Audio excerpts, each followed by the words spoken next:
ఇది రాగులు జొన్నలతోటి చేసిన సద్ద ముద్దలు, జొన్న ముద్దలు. పెరుగు కలుపుకొని తింటే ఉంది కదా, బా మామూలుగా లేదు. కొంచెం దీంట్లో ఈ కారపొడి, ధనియాలు, కరివేపాకు, మునగాకు, కొబ్బరి వేసిన కారపొడి నంచుకుంటుంటే ఆహా ఎంత బాగుందో. మహావీర్ ఇంకో మహావీర్ ఎట్టుంది?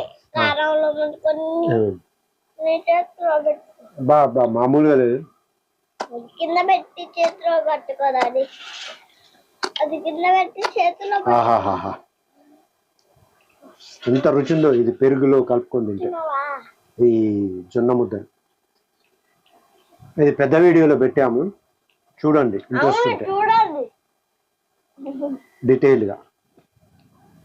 Okay, bye.